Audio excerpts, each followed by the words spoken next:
afternoon. I do hope this Midwestern heat doesn't deter you from enjoying these most lively stories of our fair families in Washington. I'm Mrs. Wells Andrews, wife to Reverend Wells Andrews.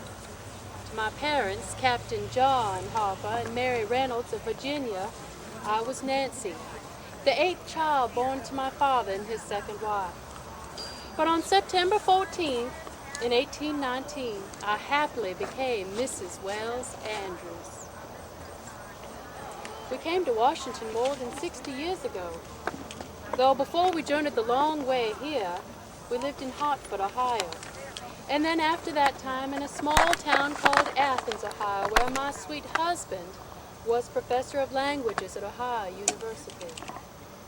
Seems like just yesterday, in fact, but many years ago, that last day of August in 1843, we took boat on the river.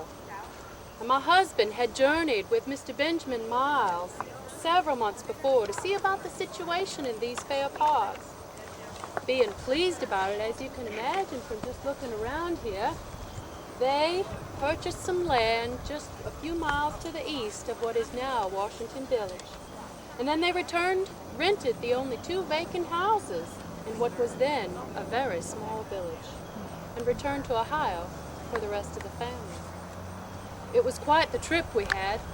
Picture this. We have 8 children, only 5 were with us, but of those 5 we had our dear Mary, who at that time was 22, just 2 years before she would marry John the Esquire Bush. You'll see his burial is there not far from here. We had Lucy, who was just 11, Margaret Ann, just 9, and our son Chester, who grew up to be a captain just like his grandfather, my father. He was only 7 at the time. Well, we'd not traveled on boat like that before. In St. Louis, we changed to the Illinois riverboat. Now, the stage of water was quite low. Now, there's some young boys who are here today. Have y'all boys ever been playing in the water when it's really low? What happens when the water's really low? You're a bright young man. You're quite right. There was a lot of sand and a lot of mud, and guess what happened to our fair boat on the Illinois River? It got stuck many a time. In fact, it took near 3 weeks for us to make our way, and it was much time after that before we finally made it to Washington. But we made our way to Wesley City, and then we unloaded our goods into wagons. You know what the wagons look like, right? You've seen the wagons? They're quite small for all the stuff that we had. And then we began across the country for this fair town of Washington.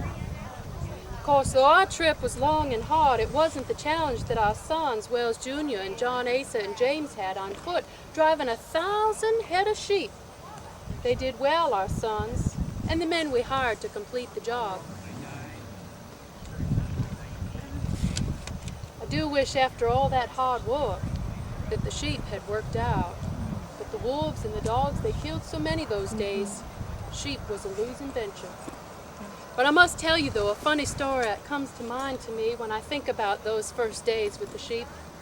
Because as I recall, Wells, my dear husband, kept the sheep the first winter at John Smith's farm. Maybe some of you have seen it still. Well, he was just beyond the northern part of town, just up there a little ways. Well, in the spring, there came up bluegrass.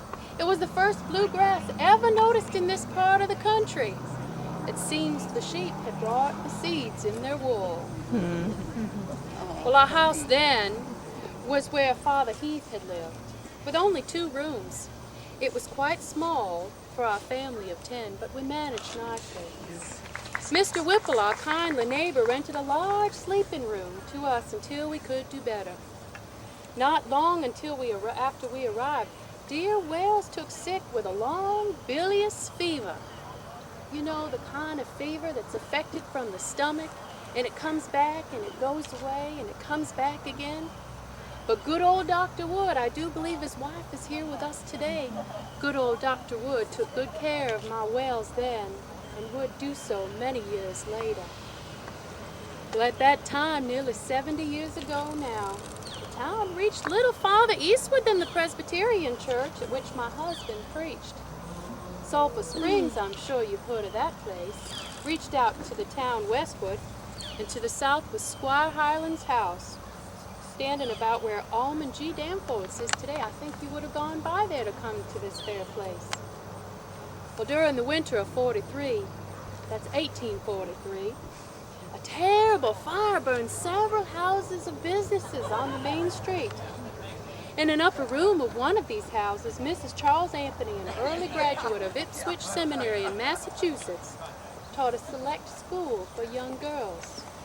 She was a teacher always to be remembered and loved by her pupils. Perhaps some of you have had a teacher just like her.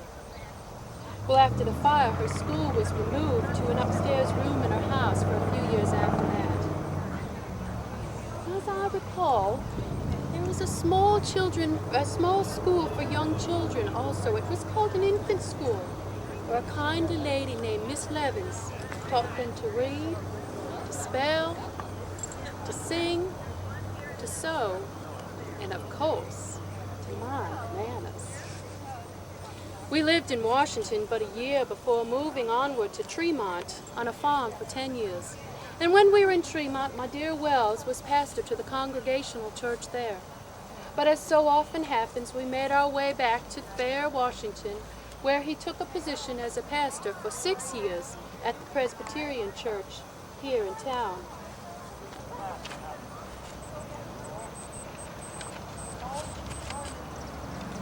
He preached for 6 years, and occasionally until his death after that. It was February the 14th in 1867. A day I remember quite simply. I loved my Wells. But long before my dear husband passed, he had the opportunity to witness the successful venture of our dear sons, two of our sons, Wells Jr. and John Asa, Messieurs Andrews Brothers, they called the business. In 1851, they bought the old brick mill, known far and wide. Good businessmen, our sons. Well, there was, of course, that business with the flour and the horses. Maybe you saw it written up in the paper not long ago. It was a Monday morning. Maybe it was more closer to noon. Well, the team belonging to our sons were left standing in front of their mill, having on its sled to which they were attached a load of buckwheat and meal, intended to be transported to the freight house of the C&A Railroad. While thus standing, the C&A freight train came lumbering along, whereon the teams took fright. Running across the TP and W track, then around the Union Depot, turning the corner by Harrington and Rickman's planting mill, striking a post near Smith's Pond. That Smith where we had our sheep first thing. And here they detached themselves from the sled and ran into that pond, where they got caught.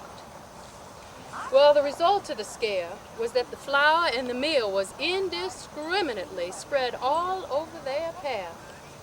The horses were not hurt to speak anything of. Of course, the sled was badly wrecked.